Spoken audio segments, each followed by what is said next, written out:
tem uma situação que eu vou trazer aqui para vocês, que eu vou dividir o trabalho do treinador, tá? Através dos estudos. Eu acho que existem muitos estudos aí, mas é, tem um livro de futsal que eu gosto muito, tá? Vou até tentar trazer para vocês aí um comentário desse livro em um dos vídeos aí.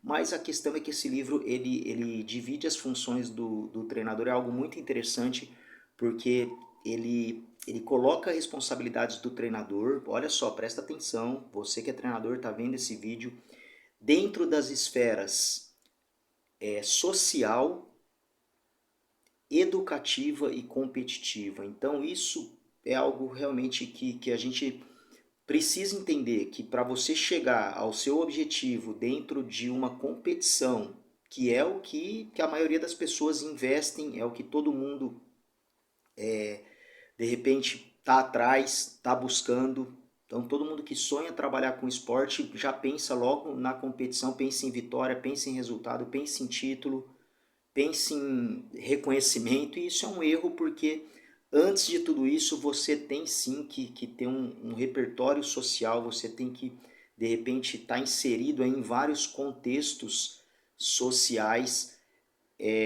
Eu diria que depois que você consegue ter um conhecimento de como que o futsal ele se encontra dentro da sociedade, dentro da sua comunidade, dentro da sua cidade, do seu estado, enfim. Isso é muito importante para o desenvolvimento de um projeto de futsal, porque senão você vai estar, de repente, cortando etapas e aí vai faltar alguma coisa para você lá na frente. A partir do momento que você tem bem caracterizado o contexto social onde o seu trabalho está inserido, aqueles jovens, crianças, adultos, enfim, o seu público está, você parte para um processo educativo, usando as ferramentas do esporte. No caso específico, a gente está falando aqui do futsal, mas existem muitos esportes que favorecem sim um trabalho educativo, e muitas vezes isso é necessário. Olha só, muitas vezes, inclusive em equipes profissionais de alto rendimento, existem muitos treinadores que colocam aí o aspecto educativo muito à frente do competitivo. Eles muitas vezes abrem mão de aspectos competitivos porque eles sabem que ele vai precisar de algo do atleta relacionado à educação, à postura, a valores. E a gente vê muito pouco isso.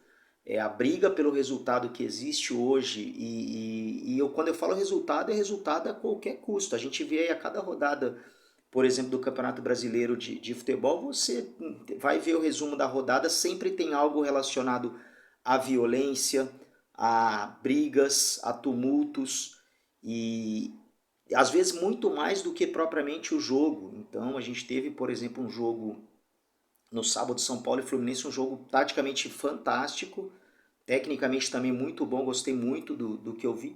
Mas quando você vai para o noticiário, você vai ver, por exemplo, a briga da torcida, o que os caras colocaram nas redes sociais depois, e deixa o jogo para um segundo plano. Então isso é muito ruim, e aí vai do treinador estar valorizando muito esse aspecto educativo nos jogadores, porque realmente, e falando de futsal, o futsal também é um esporte que exige muito da parte cognitiva, da parte mental, da parte de raciocínio. Não que o futebol de campo não tenha isso, tem também.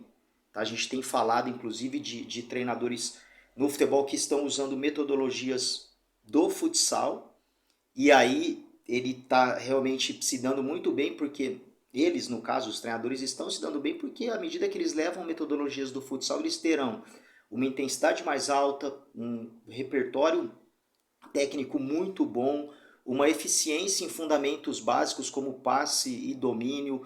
Você vai ter atitudes cognitivas, você vai ter de repente situações de contra-ataque muito rápidas, e tudo isso o futsal tem controle emocional também, principalmente nos momentos chaves aí que uma partida de futebol traz.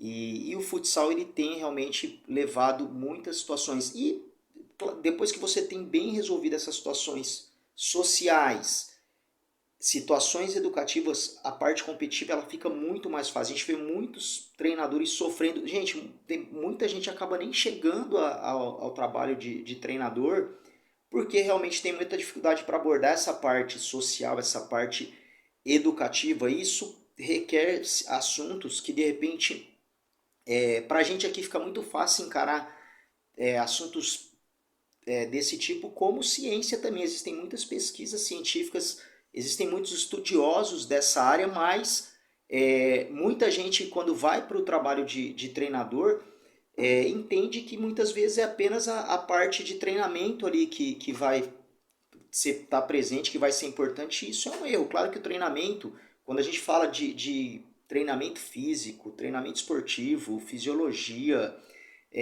biomecânica, enfim, muitos assuntos que fazem uma enorme diferença no trabalho, a gente precisa também entender que a parte didática, a parte pedagógica, a parte de relacionamento, a parte humana